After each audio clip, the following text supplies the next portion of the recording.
Hola, bienvenidos a un nuevo vídeo de Historia de España. En esta ocasión voy a intentar explicar el sexenio democrático 1868-1874, intentos democratizadores, la revolución, el reinado de Amadeo I y la Primera República.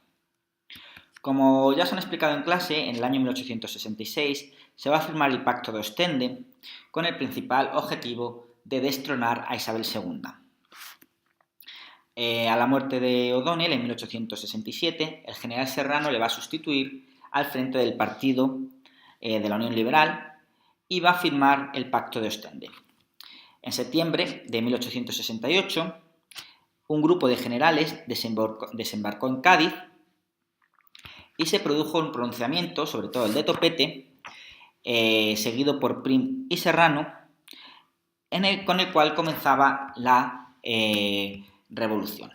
Esta revolución tuvo un carácter popular, sobre todo porque se alentó a la población a organizarse en juntas locales contra el gobierno.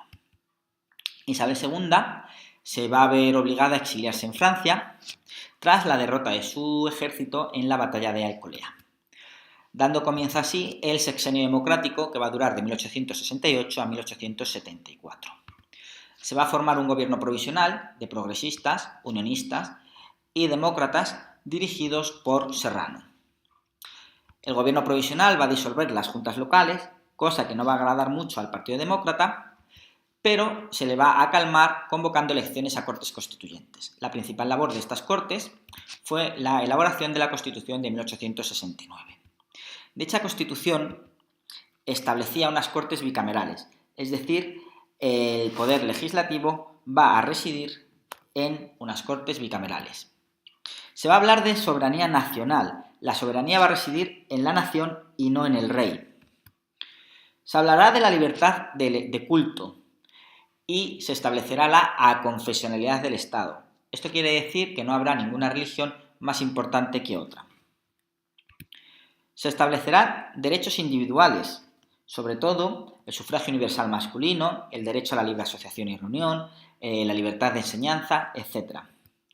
Y se establecerá que el modo de gobierno sea una monarquía parlamentaria, limitándose los poderes de la corona, aunque la corona mantendría la prerrogativa de convocar y disolver las cortes y el derecho de vetar las leyes. Una vez redactada la Constitución de 1869, el Serrano va a ser nombrado regente y Prim presidente del gobierno. Su principal objetivo va a ser buscar un nuevo rey. Hemos dicho que la Constitución del 69 hablaba de monarquía parlamentaria, por lo tanto era necesario buscar un nuevo rey. Este nuevo rey no podía ser un Borbón y debía de ser aceptado por las potencias extranjeras. Llegó a haber hasta 5 candidatos diferentes y finalmente Prim y los progresistas van a lograr que sea elegido como rey de España Amadeo de Saboya. Al tiempo que se elegía rey en España, la agitación social en el interior iba en aumento y también se tuvo que hacer frente al levantamiento armado independentista en Cuba. Amadeo de Saboya, ya como rey de España, Amadeo I, tuvo que hacer frente, según llegó a nuestro país, a la muerte del general Prim, que era su principal apoyo. Aquí tenéis una foto donde veis al rey Amadeo de Saboya frente al féretro del general Prim. Amadeo de Saboya va a ser un rey que va a acatar la Constitución y que va a actuar de moderador con los diferentes partidos políticos. No obstante, su reinado fue muy breve y fracasó principalmente debido a varias causas, entre ellas que no contó con los apoyos políticos suficientes, ya que a la muerte del general Prim, su partido, los progresistas, se dividieron en dos ramas, los seguidores de Ruiz Zorrilla, llamados radicales, y los seguidores de Sagasta, llamados constitucionalistas. Además, Amadeo de Saboya va a tener una gran oposición política, sobre todo de los alfonsinos, partidarios del futuro Alfonso XII, va a tener también la oposición de los carlistas, partidarios de su propio candidato, y por supuesto va a tener la oposición de los republicanos. También va a ser un rey bastante minusvalorado, sobre todo por la Iglesia, porque al acatar el principio de confesionalidad del Estado que promovía o que defendía la Constitución del 69, la Iglesia no verá con buenos ojos a Amadeo I.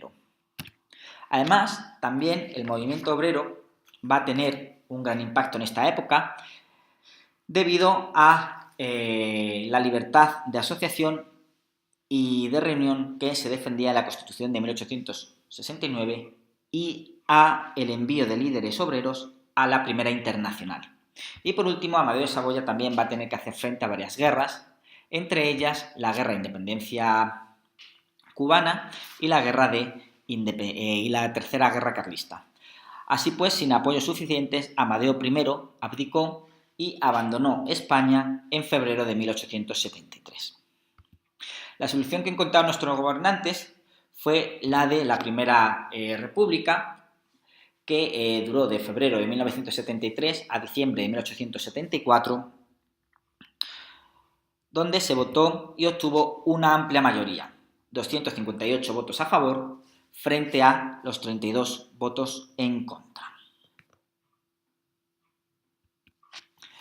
La República va a encontrarse una serie de dificultades. La primera de ellos va a ser la división de los propios republicanos en unitarios, partidarios de una república centralizada, y los federalistas, partidarios de una república federal.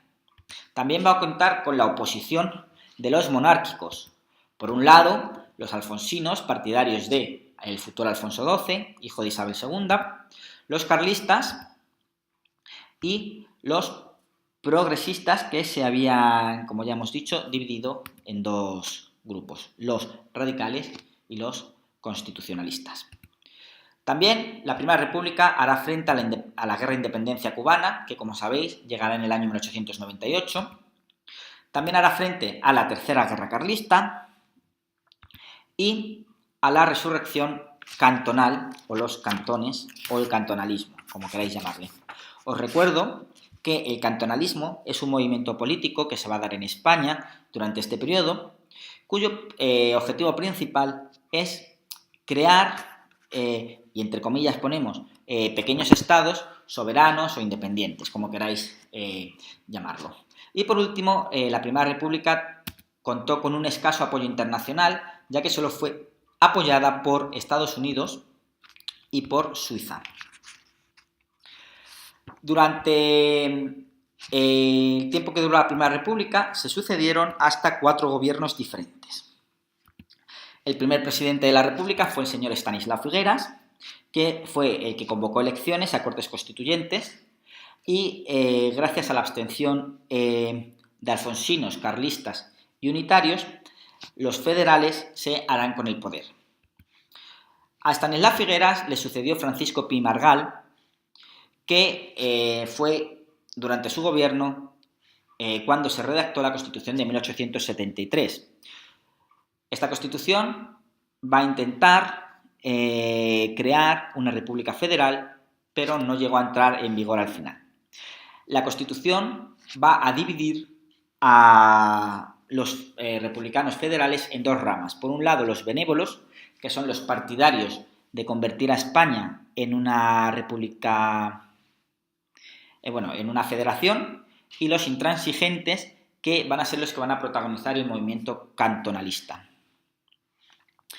Como Pi Margall no pudo controlar a sus propios seguidores, dimitió y le sucedió en el cargo Nicolás Salmerón. Durante el gobierno de Nicolás Salmerón, la insurrección cantonal se va a extender por la zona del Levante y de Andalucía, gracias al apoyo de los anarquistas y de los republicanos federales. Nicolás Salmerón tuvo que utilizar al ejército, a pesar de su ideología, para acabar con el movimiento cantonalista, y dimitió porque no quiso firmar las penas de muerte de los principales líderes cantonalistas. Le va a suceder en el gobierno el señor Emilio Castelar, que fue un señor bastante duro y muy conservador, ya que lo que intentó fue tranquilizar a la burguesía. ¿Qué hizo para tranquilizar a la burguesía? Suspender las Cortes, reforzar el ejército para acabar con la guerra carlista y cubana y tomar Cartagena. Emilio Castelar fue acusado de un autoritarismo excesivo y fue cesado como presidente. Cuando se fue a nombrar un nuevo presidente, el general Pavía entró en las Cortes y las disolvió. Esto es enero de 1874. A pesar del golpe de Estado, la República va a durar hasta diciembre de 1874. El general Serrano, ¿vale?, va a ser la persona que presidirá la República entre enero de 1874 y diciembre de 1874, momento en el que, gracias al apoyo de Cánovas del Castillo, se restaure en el trono a un Borbón. Y este Borbón va a ser el hijo de Isabel II, Alfonso XII, que veremos ya en el próximo tema. Muchas gracias y nos vemos en el siguiente vídeo.